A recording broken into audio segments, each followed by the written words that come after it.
कभी सोचा है ये जो जिंदगी है हर तरफ हर कोने में, ये आई कहां से? आज हम जो कुछ भी है ना, वो कोई एक दो दिन की बात नहीं, बल्कि करोड़ों सालों के एक लंबे सफर का नतीजा है। तो चलिए एक अकेले सेल से शुरू हुई इस कमाल की कहानी में गोता लगाते हैं। तो इस पहेली को सुलझाने की कोशिश करते हैं। देखिए, सबसे बड़ा सवाल तो यही है कि जिंदगी की ये पहली चिंगारी, ये पहली शुरुआत, क्या वो कहीं बाहर अंतरिक्ष से आई या फिर हमारी अपनी धरती पर ही पैदा हुई? मजे की बात यह है कि वैज्ञानिक आज भी इस सवाल का पक्का जवाब ढूंढ रहे हैं। तो इस पूरे सफर को हम 6 हिस्सों में देखेंगे। सबसे पहले समझेंगे कि जीवन की पहली चिंगारी कैसे जली, फिर देखेंगे कि पानी से जमीन पर आने का सफर कैसा था, उसके बाद डायनासोर के उस खतरनाक दौर में जिंदगी कैसे बची रही, फिर मैमल्स यानी हम जैसे स्तनधारियों का जमाना कैसे आया, और फिर देखेंगे पहले इंसानों का उदय, और आखिर में हम एक इतनी इंटेलिजेंट स्पीशीज कैसे बन गए। चलिए टाइम में बहुत बहुत पीछे चलते हैं, लगभग 4 अरब साल पहले। जरा कल्पना कीजिए हमारी धरती तब कैसी थी। बस आग का एक दहकता हुआ गोला, हर तरफ खौलता हुआ लावा, जहरीली गैसें, मतलब दूर दूर तक जिंदगी का कोई नामोनिशान नहीं। कोई सोच भी नहीं सकता था कि ऐसी जगह पर कभी जीवन पनप सकता है। अब जरा इस टाइमलाइन पर नजर डालिए, इससे अंदाजा होगा कि यह कहानी कितनी लंबी है। देखिए, 4 अरब साल पहले तो सिर्फ पृथ्वी बनी थी। जिंदगी की पहली झलक यानी पहले सेल को आने में ही पता है कितना वक्त लगा? 50 करोड़ साल। और एक से ज्यादा सेल वाले जीव तो और भी बाद में 2 अरब साल बाद आए। और हम आधुनिक इंसान, हम तो इस कहानी में बिल्कुल नए हैं, बस कोई 2 लाख साल पहले आए। मतलब इस पूरी कहानी में हम बस एक छोटा सा नया सा चैप्टर हैं। तो सवाल वही, जिंदगी का पहला बीज आया कहां से? इस पर ना साइंटिस्ट के बीच 2 बड़ी थ्योरीज हैं। एक थ्योरी कहती है कि जिंदगी बाहर से आई, मतलब स्पेस से, शायद किसी उल्कापिंड पर सवार होकर। और दूसरी थ्योरी यह है कि नहीं, जिंदगी हमारी धरती पर ही बनी, यहीं के समंदरों में बहुत सारे केमिकल्स के मिलने से अपने आप।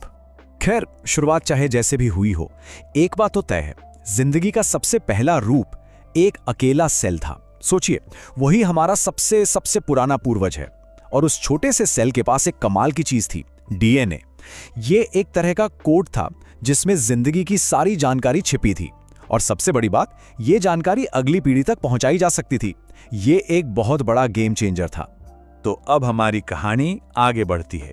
जमीन पर तो अभी कुछ नहीं था, सारी हलचल थी समंदर के अंदर। और यहीं पे सर्वाइवल की अगली जंग शुरू हुई, क्योंकि जिंदगी अब सिर्फ एक सेल वाली नहीं रही थी, वो धीरे धीरे और कॉम्प्लेक्स होती जा रही थी। तो मिलिए हमारे एक बहुत पुराने रिश्तेदार से। ये पानी में रहता था, कोई 3 इंच लंबा, एक कीड़े जैसा जीव। और जानते हैं, ये देख नहीं सकता था, बिल्कुल अंधा था। उस जमाने का समंदर बहुत खतरनाक जगह थी, और उसके मुकाबले में ये बेचारा बहुत ही कमजोर था। तो अब जिंदा रहने के लिए एक तरह की रेस शुरू हो गई। शिकारियों से बचने के लिए हमारे इन पूर्वजों को अपग्रेड होना पड़ा। सबसे पहले उन्होंने आंखें विकसित की ताकि वो पहली बार खतरों को देख सकें। फिर उस देखी हुई चीज को समझने के लिए एक दिमाग बना। और फिर खुद को बचाने के लिए उन्होंने एक सख्त स्किन, एक तरह का कवच बना लिया। लेकिन पानी के अंदर भी मुश्किलें कम नहीं थीं। धीरे धीरे ऑक्सीजन की कमी होने लगी। और तब हमारे पूर्वजों ने एक ऐसा कदम उठाया जो किसी ने सोचा भी नहीं था। वो पानी से बाहर निकल आए, जमीन पर।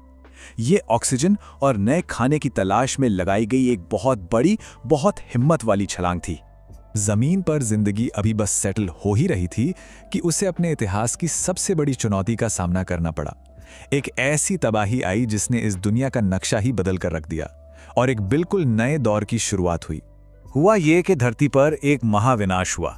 बहुत सारे ज्वालामुखी फटने लगे, और उनके कारण हमारी पूरी पृथ्वी इतनी ज्यादा गर्म हो गई कि 95%, सोचिए 95% जीव जंतु खत्म हो गए। जिंदगी बस खत्म होने की कगार पर थी। लेकिन कहानी यहीं खत्म नहीं हुई।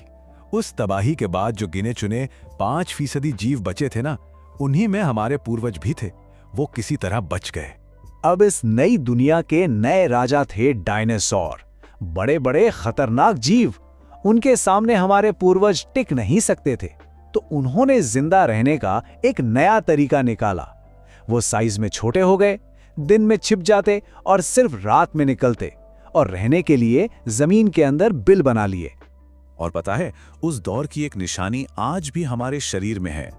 हमारे उन पूर्वजों के शरीर पर घने बाल हुआ करते थे। जब उन्हें ठंड लगती तो ये बाल खड़े हो जाते थे, जिससे बालों के बीच हवा की एक परत बन जाती थी और शरीर गर्म रहता था। आज भी जब हमें ठंड लगती है या डर लगता है तो हमारे रोंगटे खड़े हो जाते हैं। ये बिल्कुल वही पुरानी याद है जो हमारे शरीर को आज भी याद है। तो डायनासोर का राज लाखों सालों तक चला, लेकिन फिर आसमान से एक ऐसी आफत आई जिसने सब कुछ बदल कर रख दिया। और इसी आफत ने हम जैसे स्तनधारियों यानी मैमल्स को आगे आने का मौका दिया। आज से करीब 6.5 करोड़ साल पहले सोचिए, माउंट एवरेस्ट जितना बड़ा एक पत्थर, एक एस्ट्रॉयड अंतरिक्ष से आकर हमारी पृथ्वी से टकराया। जाहिर है एक और महाविनाश हुआ और इस बार डायनासोर का राज हमेशा हमेशा के लिए खत्म हो गया। और हमारे पूर्वज, वो जो छोटे से थे और बिल में रहते थे, वो इस तबाही से भी बच गए। डायनासोर के खत्म होते ही मैमल्स का जमाना शुरू हुआ और उनकी कामयाबी के पीछे 2 बड़े सुपर पावर थे। पहला, वो अंडे देने की बजाय सीधे बच्चे को जन्म देते थे, जो गर्भ में ज्यादा सुरक्षित रहता था। और दूसरा, अपने बच्चों को पालने के लिए उनके पास दूध था। इन्हीं 2 चीजों ने मैमल्स को दुनिया पर छा जाने में मदद की। चलिए, अब कहानी हमारे और भी करीब आ रही है। अब फोकस आता है हमारे प्राइमेट पूर्वजों पर, यानी बंदरों जैसे दिखने वाले हमारे रिश्तेदारों पर। हुआ ये कि माहौल बदला, जंगल कम होने लगे और उन्हें मजबूरी में पेड़ों से नीचे उतरकर एक नई जिंदगी शुरू करनी पड़ी। तो जंगल कम होने लगे और हमारे पूर्वजों को जमीन पर आना पड़ा। और यहां उन्होंने एक बहुत बड़ा कदम उठाया, 2 पैरों पर सीधा चलना शुरू किया। इसका एक जबरदस्त फायदा हुआ, हमारे हाथ खाली हो गए। अब हम उनसे औजार इस्तेमाल कर सकते थे, खाना उठा सकते थे। लेकिन इस फायदे की एक बड़ी कीमत भी थी। बच्चों को जन्म देना पहले से कहीं ज्यादा मुश्किल और खतरनाक हो गया।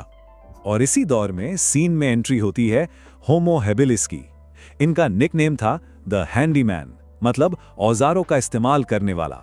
और ये नाम बिल्कुल सही था, क्योंकि इन्होंने ही सबसे पहले पत्थर के औजार बनाए। आप कह सकते हैं कि यहीं से टेक्नोलॉजी की शुरुआत हुई। ये एक बहुत बहुत बड़ी छलांग थी। और बस यहां से इंसानों का विकास बहुत तेजी से हुआ, रॉकेट की स्पीड से। और इस तेजी के पीछे कुछ बहुत जरूरी खोजें थीं, जिन्होंने सीधे सीधे हमारे दिमाग को बड़ा और बेहतर बनाने में मदद की। 3 चीजों ने हमें पूरी तरह बदल दिया। पहला कदम, आग पर कंट्रोल। इससे हमें गर्मी मिली, जंगली जानवरों से सुरक्षा मिली और सबसे जरूरी, हम खाना पका कर खाने लगे। दूसरा कदम, पका हुआ खाना। इसे पचाना बहुत आसान था, तो जो एनर्जी कच्चा खाना पचाने में खर्च होती थी वो अब बचने लगी। और ये सारी एक्स्ट्रा एनर्जी हमारे दिमाग को मिली, जिससे उसका साइज बड़ा होने लगा। और तीसरा और आखिरी कदम, भाषा का विकास। इससे साथ मिलकर काम करना और प्लानिंग करना मुमकिन हो पाया। तो बस इस तरह एक अकेले सेल से शुरू हुआ ये 4 अरब साल का लंबा सफर हमें यहां तक ले आया, जहां हम इस प्लेनेट की सबसे ताकतवर स्पीशीज बन गए हैं। हमने इस दुनिया को जीत तो लिया है, लेकिन अब एक बड़ा सवाल हमारे सामने खड़ा है, क्या हम इसे बचा भी पाएंगे?